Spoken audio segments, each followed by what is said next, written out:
खुश आमदीद। आज की कहानी हमारी काफ़ी ज़्यादा इंटरेस्टिंग है क्योंकि ये हर इंसान से इतनी ज़्यादा रिलेट करती है कि ये इंसान को सर्वाइवर में काफ़ी हेल्पफुल होती है। अब बहुत सारे लोगों को स्पेशली मिडिल क्लास और लोअर क्लास को इस तरह के सर्वाइवर की बहुत ज़्यादा ज़रूरत होती है और हम भी इसी क्लास में फॉल करते हैं। और अगर हमें चाहिए एक अच्छी और खुशहाल ज़िंदगी तो आप बिल्कुल करेक्ट वीडियो पर आए हैं क्योंकि मैं आपके लिए कुछ ऐसे स्टेप्स लेकर आया हूँ जो कि आपके लिए वेरी हेल्पफुल होने वाले हैं। वो इस तरह क्योंकि आज मैं आपको इन्वेस्टमेंट की एक ऐसी टेक्निक शेयर करने वाला हूँ या इन्वेस्टमेंट के ऐसे रूल बताने वाला हूँ जो कि आपको 25 साल की उम्र तक लाजमी सीख लेने चाहिए। और अगर आप इनको सीख लेते हैं तो सीखने के बाद आप बहुत ही अच्छे इन्वेस्टर बन जाएंगे। लेकिन इसके लिए कुछ हार्ड थिंग आपको देखनी होंगी और अगर आप वो हार्ड थिंग देख लेते हैं तो यकीन मानिए आपका investment strategy as compared to एक नॉर्मल इंसान की काफ़ी ज़्यादा हो जाएगी। एक मिडिल क्लास और एक लोअर क्लास को इसकी बहुत ज़्यादा ज़रूरत होती है क्योंकि हाई एंड बहुत बेहतर तरीके से जानते हैं कि उनको अपने पैसे कैसे अरेंज करने हैं। अब हमारे पास इतनी ज़्यादा नॉलेज नहीं होती है, इस वजह से हम उनसे पीछे रह जाते हैं। लेकिन यकीन मानिए अगर आप इनके ऊपर प्रॉपर कॉन्सेप्ट वीडियोस देख लेंगे तो आपकी काफ़ी हेल्प हो जाया करेगी। इसीलिए मैं आपके लिए कुछ ऐसे स्टेप्स लेकर आया हूँ जो कि आपको काफ़ी हेल्पफुल होने वाले हैं। तो चलिए हम अपनी कहानी का बाकायदा आगाज़ करते हैं और आपको कुछ नया सिखाते हैं। आई होप सो कि ये वाला वीडियो आपके लिए काफ़ी नॉलेजेबल होने वाला है। सबसे पहला स्टेप है वाई स्टार्ट अर्लियर, मतलब जल्दी क्यों स्टार्ट करना है। एट द एज ऑफ 25 उससे पहले स्टार्ट करना है। क्यों? क्योंकि एक 25 साल की उम्र एक ऐसी उम्र होती है जहाँ पे इंसान के पास टाइम कम हो जाता है, उसके नॉलेज कम हो जाती है एज कम्पेयर टू नॉर्मल इंसान के। क्योंकि 25 साल से पहले इंसान बहुत शौकीन होता है नॉलेज का, लेकिन उसके बाद उसको नॉलेज से इतना ज़्यादा इन्फॉर्मेशन नहीं चाहिए होती है, वो जस्ट एक्सपीरियंस करना चाहता है। और अगर आप चाहते हैं कि आप एक्सपीरियंस पहले कर लें तो यकीन मानिए 25 साल के बाद आपका वही एक्सपीरियंस काफ़ी हेल्पफुल होने वाला है। 25 साल से पहले आपने स्टडी कर लिया, 25 साल से पहले आपने एक्सपीरियंस कर लिया और उसके बाद जब आप नए नए फील्ड में आएंगे 25 साल के बाद तो आपकी लाइफ ऑटोमेटिकली बेटर हो जाएगी। क्योंकि बहुत सारे कॉन्सेप्ट और बहुत सारी थिंकिंग एंड बहुत सारे नॉलेजेबल डेटा कहता है कि यार 25 साल तक एक ऐसी उम्र होती है जो कि इंसान को अपने कंट्रोल में नहीं लेकर आती है। ना उसके बाद इतनी ज़्यादा जिम्मेदारीज होती है, ना उसको कोई टेंशन होती है। लेकिन 25 साल के बाद उसके पास जिम्मेदारियाँ आ जाती हैं, उसके बाद टेंशन आ जाती हैं और बहुत अदर जिम्मेदारियाँ भी आ जाती हैं। उसकी लाइफ एक नॉर्मल लाइफ से हट कर एक जिम्मेदार इंसान वाली लाइफ में चली जाती है। लेकिन उससे पहले तक उसके ऊपर ये इतनी ज़्यादा लागू नहीं होती है। इसीलिए आपको 25 साल से पहले स्टार्ट करना है और जैसे जैसे आप स्टार्ट करते जाएंगे ऑटोमेटिकली चीज़ें काफ़ी बेहतर हो जाएंगी। देयर आर सम थिंग्स जो हम लोगों को आज से पहले कभी नहीं सिखाई गई है और वो है कि आपने नॉलेज कैसे गेन करनी है। अब क्योंकि दिस इज़ डिजिटल ईरा तो यूट्यूब आपको काफ़ी कुछ नया सिखाता है और अगर आप सीखना चाहते हैं और समझना चाहते हैं तो मेरा ख्याल है यूट्यूब से अच्छा उस्ताद आपको कहीं नहीं मिलेगा। बहुत सारे लोग 25 साल के बाद भी सीखते हैं लेकिन वो सिर्फ और सिर्फ एक्सपीरियंस के बाद आता है। अब मैं अपनी बात करूं तो मेरी जो एज है यहाँ पे सिर्फ और सिर्फ एक्सपीरियंस बेस्ड काम हो रहा होता है। अगर मुझे कोई बोले कि बुक पढ़नी है, आई हेट बुक रीडिंग। अगर मुझे कोई बोले कि पॉडकास्ट सुननी है, I hate listen to podcast. और अगर मुझे कोई बोले कि यार कहीं विजिट करना है नॉलेज के लिए, आई हेट दैट प्लेस। लेकिन हाँ, अगर मुझे कोई एक्सपीरियंस करना है, लाइक मुझे कोई इन्वेस्टमेंट का काम करना है, मुझे कोई बिजनेस स्टार्ट करना है विदाउट रीडिंग, तो ये काम मैं बहुत अच्छे से करूँगा एज़ कम्पेयर टू रीडिंग। क्योंकि अब मुझे नॉलेज से ज़्यादा एक्सपीरियंस पे फिक्र होने लगी है क्योंकि मुझे एक्सपीरियंस करना है। तो 25 साल वाले बंदे को ये टेंशन होती है और अगर आप इन टेंशन को कंट्रोल कर सकते हैं तो आप 25 साल के बाद भी ये काम कर सकते हैं। नेक्स्ट स्टेप है नो योर ऑप्शन, मतलब आपको पता हो कि आपके पास कौन कौन से स्टेप अवेलेबल है और कौन कौन से ऑप्शन आपने देख रखे हैं। अब क्योंकि दिस इज डिजिटल इरा और बहुत सारे लोगों के पास सिर्फ 2 ही ऑप्शन नज़र आता है। इन्वेस्टमेंट के लिए वो म्यूचुअल फंड या दूसरे फंड का इस्तेमाल करते हैं और अगर बिजनेस कर रहे हैं तो इन्वेस्टमेंट का काम करते हैं। अब आप पे डिपेंडेंट होता है आपने कौन सा ऑप्शन सेलेक्ट करना है क्योंकि 25 साल से पहले आपने इतना ज़्यादा नॉलेज उसके ऊपर नहीं पड़ा हुआ होता। लेकिन जब आपको पता होता है कि मेरे पास ये ऑप्शन है तो आप उसके बारे में इंफॉर्मेशन गेन करते हैं। एट द एज ऑफ 25 आप उसके बाद इन्वेस्टमेंट का काम स्टार्ट करते हैं कि अगर आपको पता होता है मेरे पास ये ऑप्शन है, म्यूचुअल फंड का ऑप्शन है, दूसरा तीसरा ऑप्शन है, स्टॉक का ऑप्शन है, तो आप वहाँ पे सीधा इन्वेस्ट करते हैं। 25 साल के बाद आपका एक्सपीरियंस स्टार्ट होता है और वहाँ से आपकी नई जर्नी स्टार्ट होती है क्योंकि जिम्मेदारियाँ इंसान को बड़ा कुछ सिखाती हैं और बड़ा कुछ बनाती हैं। तो जब जिम्मेदारियाँ आती हैं तो ऑटोमेटिकली चीज़ें चेंज होना स्टार्ट हो जाती हैं। क्योंकि अभी मेरे पास जिम्मेदारियों से बचने के लिए थोड़ा सा टाइम है, और जैसे ही ये ज़िम्मेदारियाँ मेरे सर पर आएँगी तो ऑटोमेटिकली चीज़ें चेंज होना स्टार्ट हो जाएगी।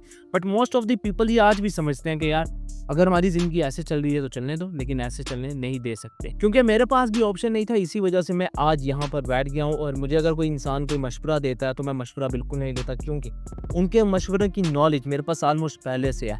बहुत सारे लोगों को लगता है कि उनके मशवरे से दूसरे लोगों की ज़िंदगी बदल जाएगी, बट ऐसा नहीं होता। ज़िंदगी बदलने के लिए एक्सपीरियंस लगते हैं और बहुत सारी बातें जो हम नहीं सुनना पसंद करते, बट अब आप पे डिपेंडेड है कि आप अपने ऑप्शंस को कैसे अनलॉक करते हैं। नेक्स्ट स्टेप कहता है अंडरस्टैंड रिवॉर्ड एंड रिस्क। अब ऐसा है कि आपको समझना होगा कि रिवॉर्ड क्या और रिस्क क्या।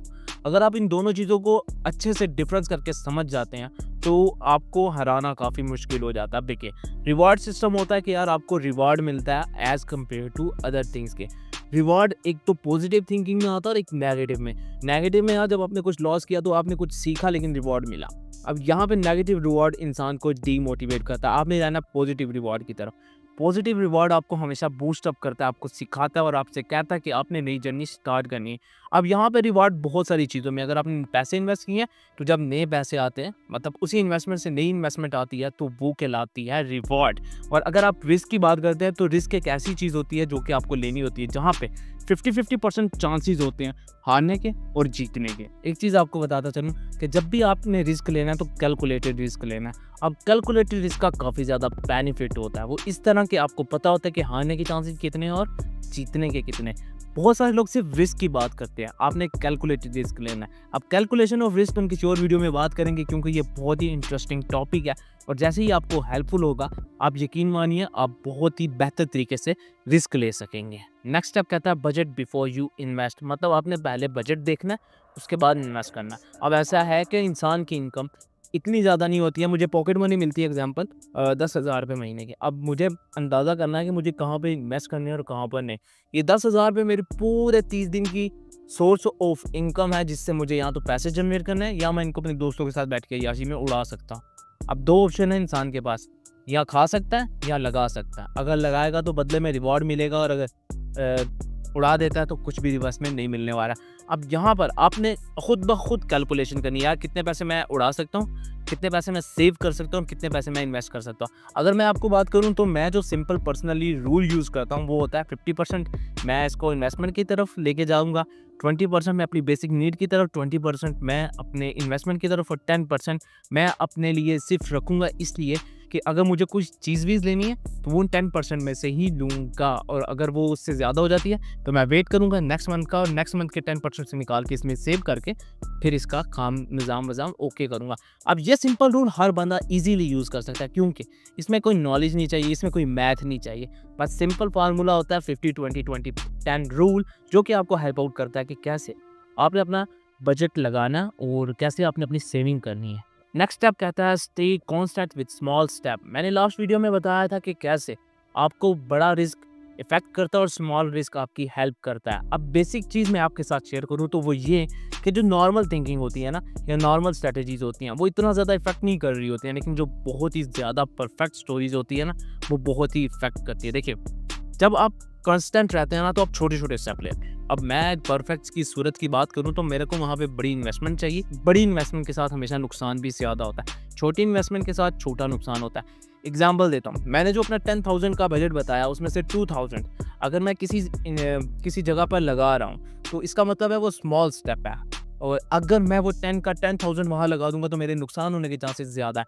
अब जब मेरे पास 10,000 था उसमें से 2,000 का मेरा नुकसान होगा, लेकिन जब मेरे पास 10 के 10 ही मैंने लगा दिए तो 10 का 10 का नुकसान होगा, और मैं 30 डेज़ को कैसे सर्वाइव करूँगा।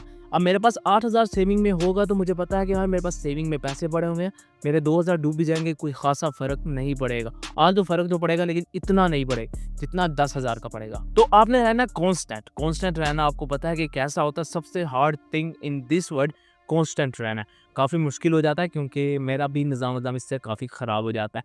अब जब अपने स्मॉल स्टेप ले रहे होंगे तो ऑटोमेटिकली चीज़ें बेहतर होना स्टार्ट हो जाएंगी।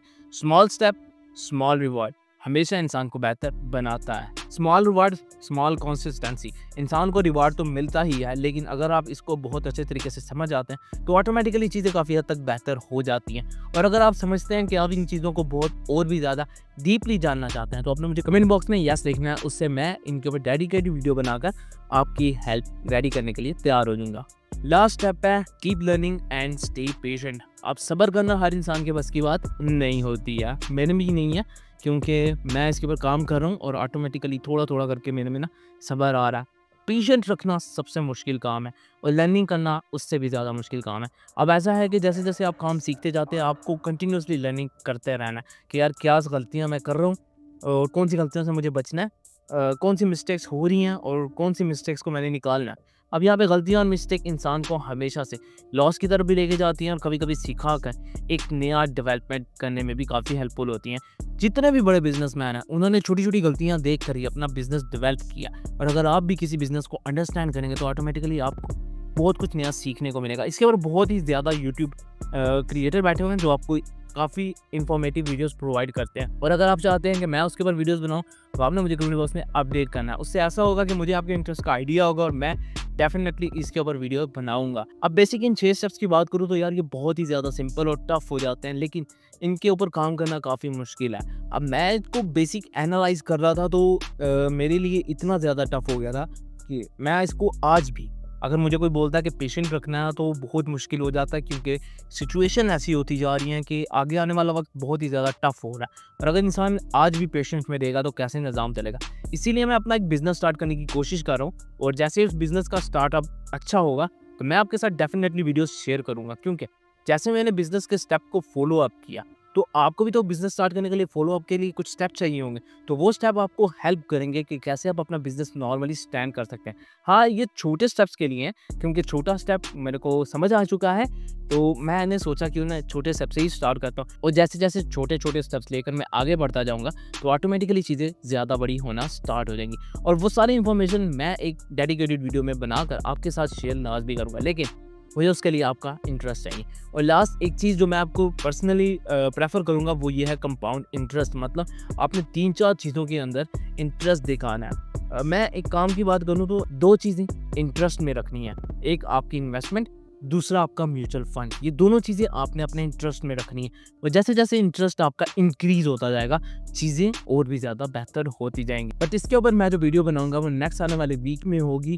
क्योंकि आज तो मैं काफ़ी ज़्यादा मसरूफ़ चल रहा हूँ, लेकिन जैसे मेरी ज़िंदगी बेहतर होगी definitely I will make an other video on it and I hope so you enjoy a lot. So भाई को दे अब इजाज़त, भाई मिलेगा आपको अगली वीडियो में।